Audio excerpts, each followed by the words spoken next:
Vijayawada parliament నియోజకవర్గంలో ఎప్పుడూ కూడా ఎమ్మెల్యేలకి ఎంపీకి విభేదాలు తప్పవనుకుంటా.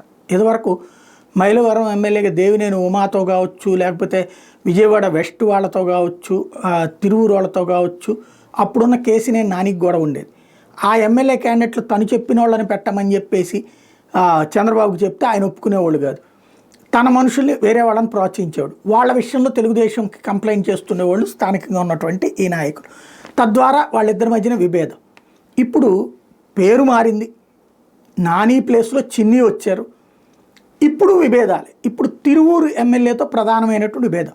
కొలికిపూడిని టార్గెట్ చేస్తూ తన మనుషుల్ని అక్కడ ప్రోత్సహిస్తుంటే, రమేష్ రెడ్డి అనే వ్యక్తి ద్వారా ప్రోత్సహిస్తుంటే, ఇప్పుడు ఆ రమేష్ రెడ్డిని టార్గెట్ చేశారు కొలికిపూడి శ్రీనివాస్, తిరువూరు ఎమ్మెల్యే, ఇంతకుముందు అమరావతి జేఏసీకి సంబంధించినటువంటి నాయకుడు. తాజాగా కొలికిపూడిని దెబ్బ కొట్టడం కోసం లైంగిక వేధింపుల ఇష్యూ పెడితే కొలికిపూడి ఎదిరించి నిలబడి కలబడి సాధించగలిగాడు, కంట్రోల్ చేయగలిగాడు.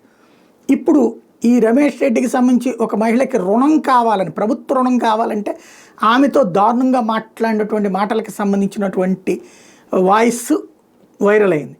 దాన్ని బేస్ చేసుకుని మహిళల ధర్నా, దాన్ని బేస్ చేసుకుని వాళ్ళని పరామర్శిస్తూ నేను కేసీఆర్ చిన్ని గారికి చెప్పాను ఆల్రెడీ, ఇలాంటి వాళ్ళని ఆయన ఎంకరేజ్ చేయరు నాకు తెలుసు, కానీ ఆయన పేరు చెప్పుకు తిరుగుతున్నాడు ఇతను, అట్లాంటి వాళ్ళ విషయంలో పార్టీ అధినాయకత్వానికి కూడా తీసుకెళ్ళాను, 48 గంటలు టైం ఇస్తున్నా, అతని మీద చర్య తీసుకోకపోతే నేను రాజీనామా చేస్తానన్నటువంటి ప్రకటన చేశాను. తద్వారా కేసీనేని చిన్నికి చెక్ పెట్టారు. పార్టీ అధినాయకత్వానికి కూడా ఇట్లాంటి వ్యవహారాల్లో ఎలాగ ఉండాలి అన్నటువంటి కొత్త కన్ఫ్యూజన్ క్రియేట్ చేశారు. ఏం జరుగుతుందో చూడాలి.